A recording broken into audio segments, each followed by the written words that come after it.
Hey guys, welcome back. Now in this video we're gonna cover more on the targeted individual handbook. We are going to cover redirection.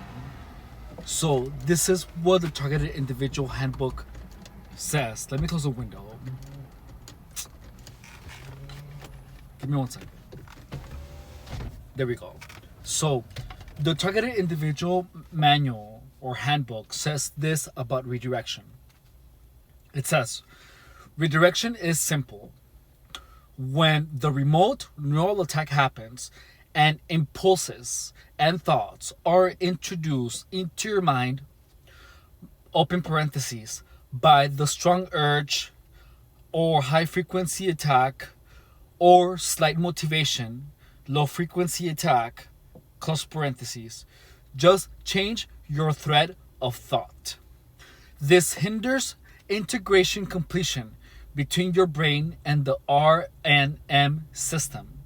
For those who are new to the channel, RNM is Remote Neural Monitoring System.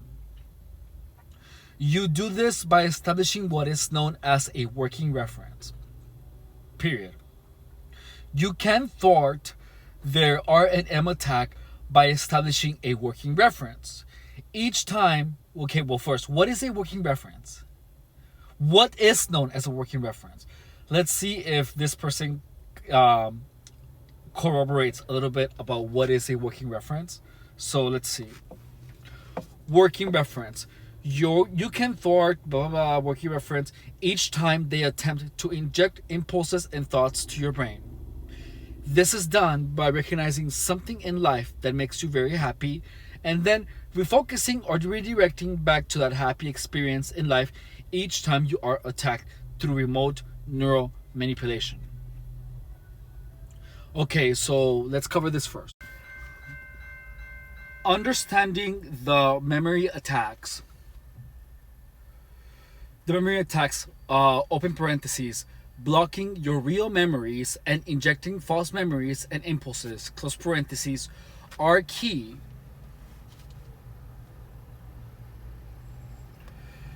Are key because if you do not recognize modifications of your active memory, the system will cause you to briefly lose time perception, which may be enough procedural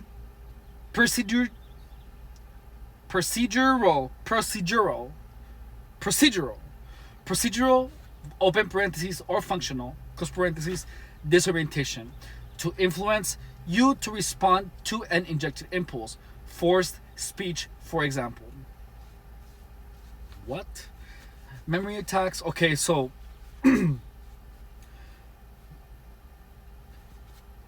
there's no such thing as a false memory. There's only such thing as an imagined event that you could have, since your mind is very tired, your mind is gonna kind of, the line between reality and imagination is gonna kind of get really, really, really thin, and you're going to imagine things that you are gonna believe that you are going to possibly believe that they are real. When you are getting gangstalked, this is very common. So please, first, you have to be skilled at being able to differentiate an illusion or a mirage from reality. So that is pretty much where most people that are getting gangstalked get stuck. They are unable to differentiate reality from what's imagined. And that is why most people believe that gangstalkers are doing things, because there's a lot of things that you imagine people responding to, but that's because you believe that, because you're seeing things. It happens, and these things that you see are indistinguishable from reality. But you have to, when something is happening, this is how you attack this. When something is happening and people are reacting to you perfectly in a way that perfectly align to what gangstalkers are doing, such as, like, when you're imagining something or someone and then the gang stalkers can see it. I'm telling you this because this happened to me. I was in the laundromat, and what was I was imagining? Oh yeah, so they could see. I thought they could see what I was imagining. That's right. So then I began imagining me standing somewhere while I was playing Bayonetta. And then I was doing this, and then I looked up, and then I saw everyone around me turn to the location that I was imagining my other self, my imaginative self. And then I looked down and went and played Bayonetta again, and then I looked up, and everyone turned around. It was super uncanny valley, and it was so. When something like this happened, what? So first, you have to pause. I wish I did, but I just ignored it. Like I ignored everything that has to do with gang stalking, especially that it's like really uncanny. So, what I would have done if that would happen to me again, is pretty much pause and look and just keep looking. Not look back down, but just keep looking where I just had the delusion, and see what happens. Because it also happened when I thought that when I thought that they had like a remote control to control this force that was on my head, that was only tiredness, but I went like this, and I could feel that it would like come out, but it was just like my blood, I guess. Like I can do it now. And I feel the same sensation, because whenever I did that, I would feel like something would come off the back of my head, and then when I would relax, I would feel it come back. But that's just blood. It's just blood.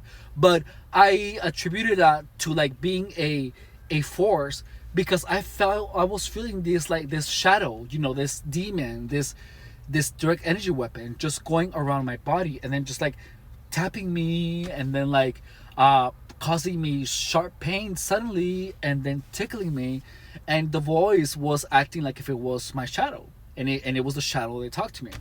So sorry. So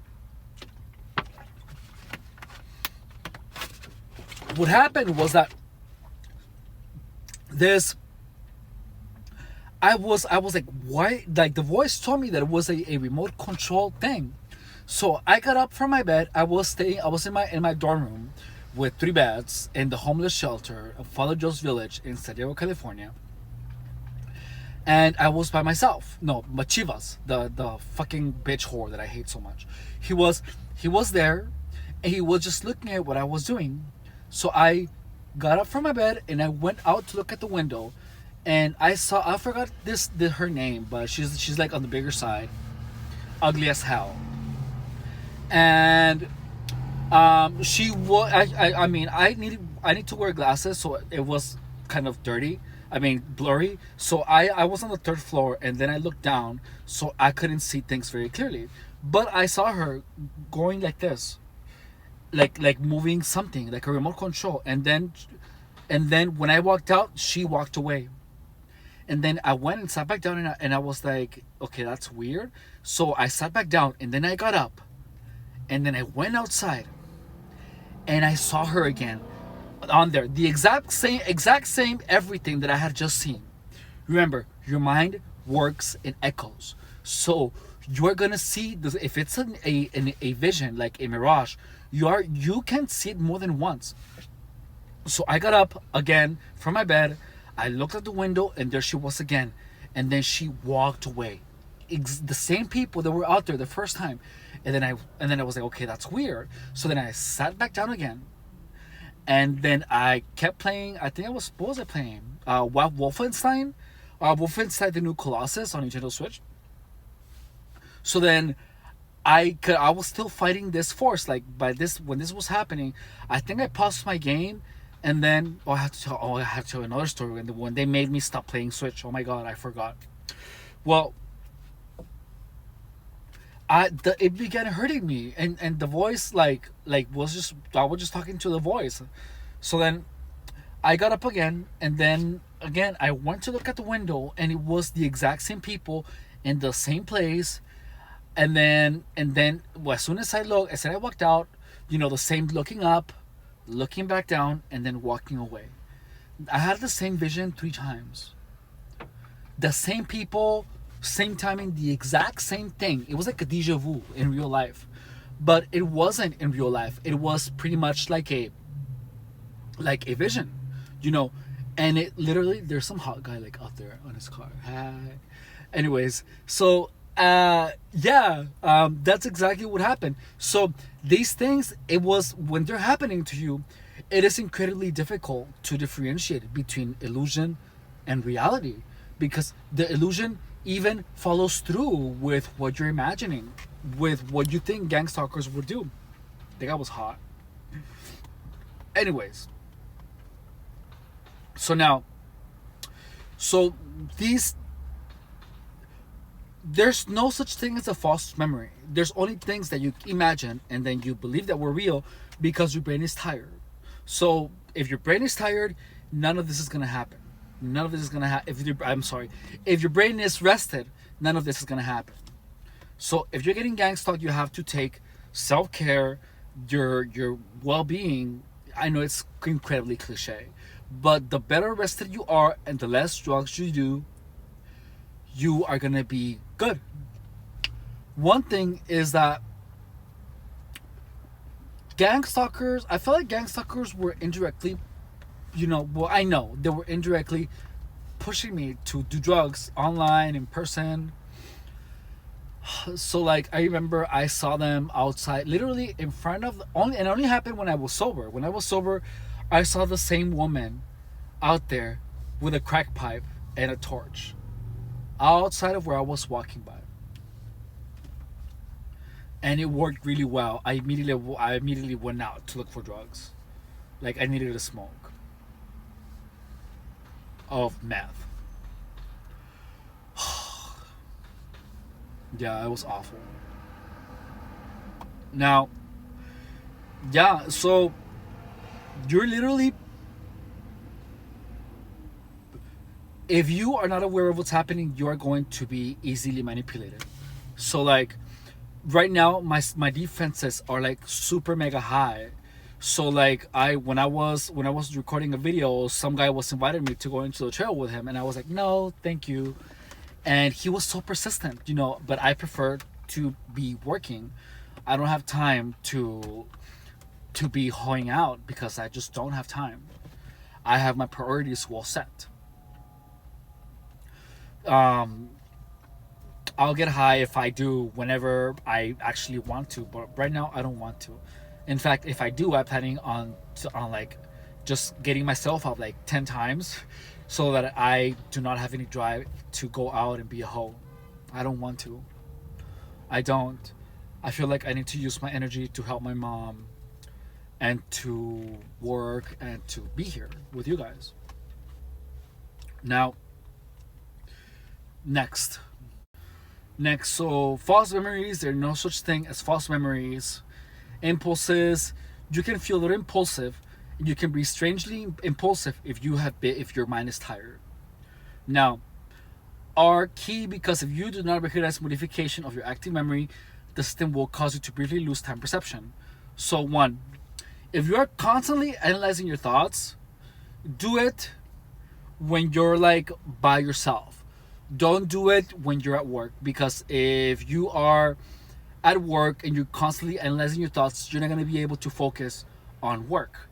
Gang stalking is taking your mind. You want to think of gang stalking as less as possible. So if you're at work, focus on work. Period. And that's it. If you're by yourself and you are trying to explore these sensations, explore them, but do it from like a more holistic manner. Like if you're hearing voices, play with them, listen to them, explore them, try to imagine that they're saying other things, and perhaps they will respond. Whisper maybe, and the voices will follow whatever you whisper. They're gonna be parallel along the whatever you said. That way you can figure out how your auditory hallucinations are manipulated. So don't be a victim to the hallucinations, to the sensations. Explore them and take it as an opportunity to get to know your nervous system better. I After gang stalking, I feel that I know my body and my nervous system to such an intimate level that I never did before, because I never took the time to just explore my body in a deeper manner. I never took the time to separate my sensations of my fingers, of where my sight was coming from, and how my brain creates reality by all my sensory inputs. It can be a really, really beautiful experience. It can be something truly amazing. And when your mind is so open and so sensitive, you can discover new powers that you didn't know you had. Like, I was at work and I literally used the ways that gang stalking taught me to do my job faster. So like, one thing is that when we were putting out sale signs, everything that is on sale, they put an orange tag. So I use my color sensitization experience to look and to immediately notice all the orange. And I did the job faster than I have ever done before. It was so easy. But if you just look at all these experiences with fear, or with almost desperation or anxiety, you're not gonna give yourself to explore this beautiful open-mindedness that you experience. Your mind is gonna become incredibly sensitive. So like, for example, I was scared of imagining things because whenever I worked my imaginary part of my mind, it got so sensitive that when people would talk, my mind would automatically start imagining, visualizing whatever someone was talking about. And I thought that it was gang stalkers, literally just.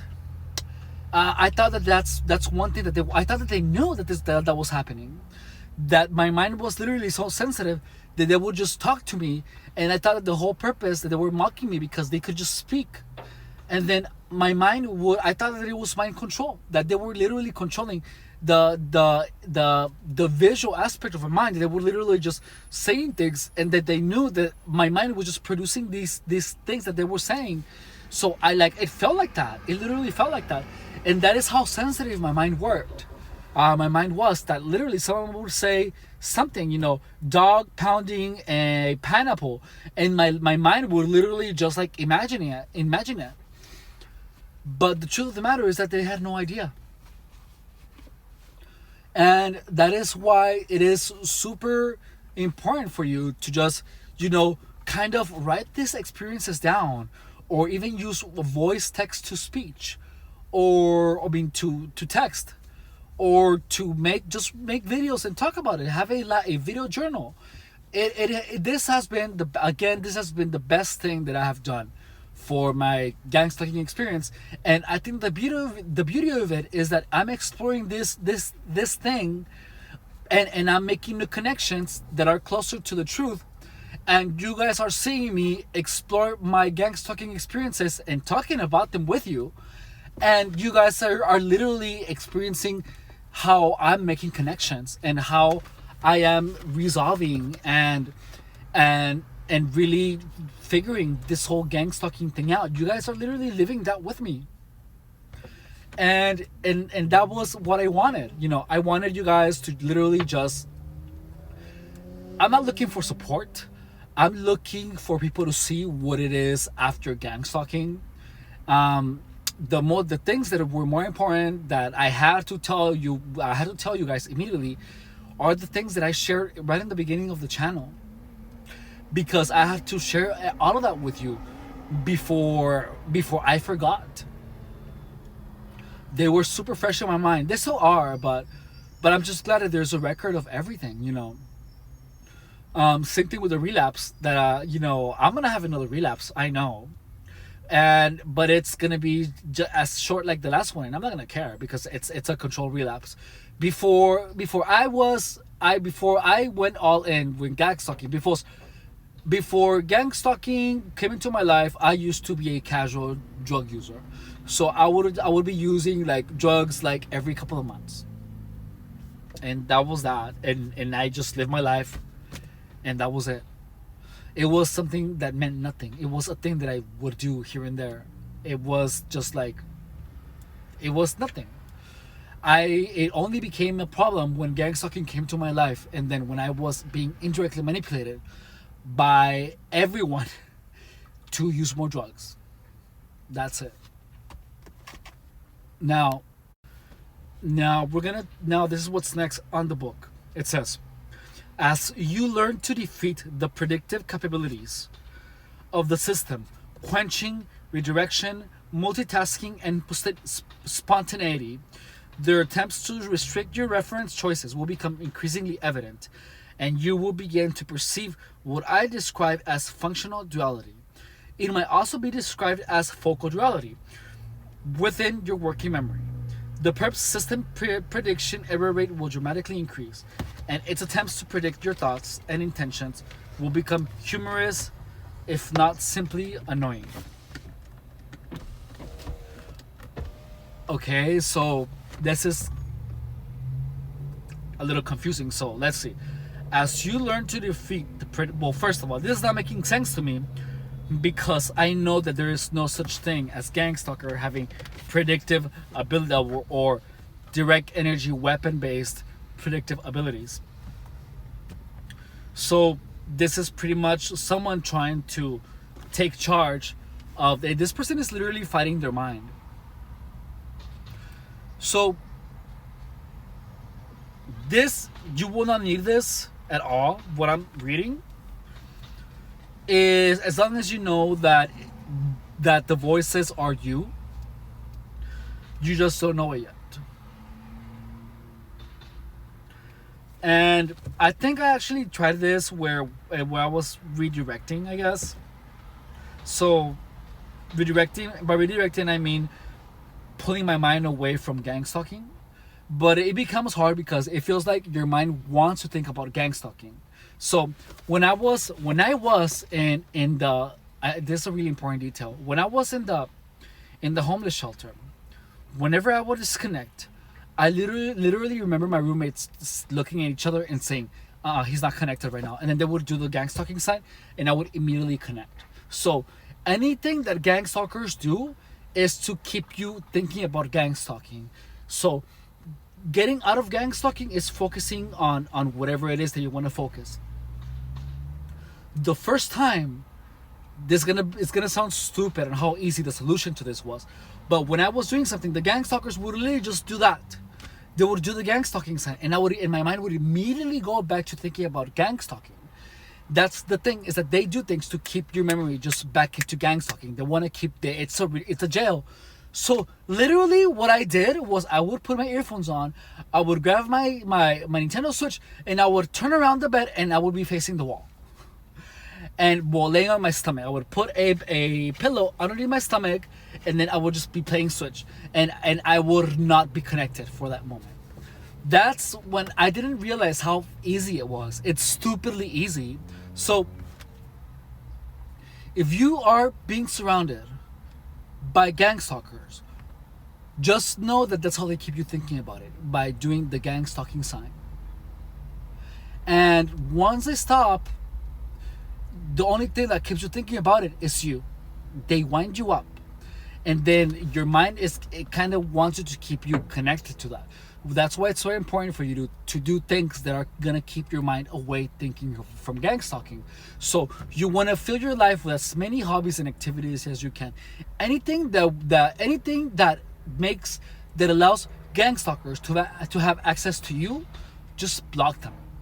Block them. Someone that you know who is a gangstalker who wants to communicate with you, just block them. If they want to talk to you on social media, just block them. If someone is talking to you about a gangstalking in social media, just block them. Anything that is not helping you, everything that is keeping you connected to gangstalking, block.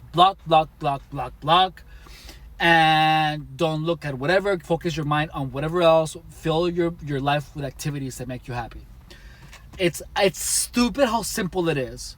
It's so stupid how simple it is.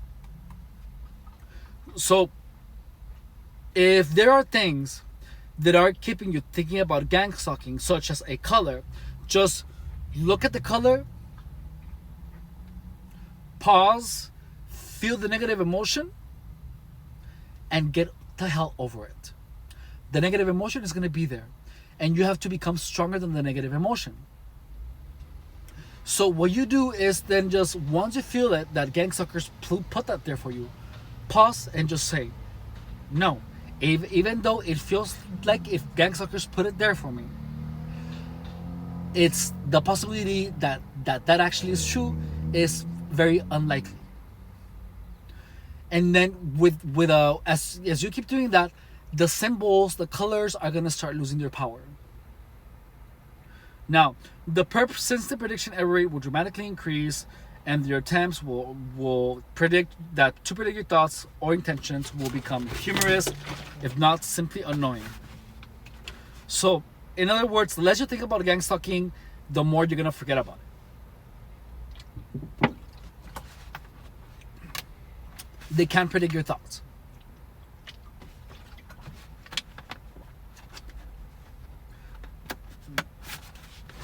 Now, on in conclusion, redirection is pretty much redirecting your thoughts. Even though this person is saying it in a super convoluted way, because it includes a non-existing technology. But literally, all it is that you just have to grab your mind by the reins, and whenever you have a thought of gangstalking or something reminds you of gangstalking and it makes you feel a negative emotion, just be stronger than the negative emotion. It's going to be there, and there's nothing you can do about it. The only thing that you can do about it is try to see it for what it is. Stop, feel the negative emotion, and tell yourself, it's only an emotion, and emotions are temporal. It's going to linger a little bit, and then it's going to go away. And also tell yourself, what is the possibility that someone put this color right here? So just get used to it, and it's going to take its power away. The symbols lose their power whenever you lose the shame, whenever you realize that they really don't know shit. You think that they know, because you're hearing things that are possibly, you're imagining things about them knowing, but just know that it's not everyone. It's just the illusion that everyone knows, but that's not true. And even if everyone knows, who cares? These people are nothing to you, period. Just use your mind for your benefit. That's it. Okay? So redirection. Redirect your thoughts to something that you want to think about. Period. It's hard, and it takes practice, but you can do it. Thank you.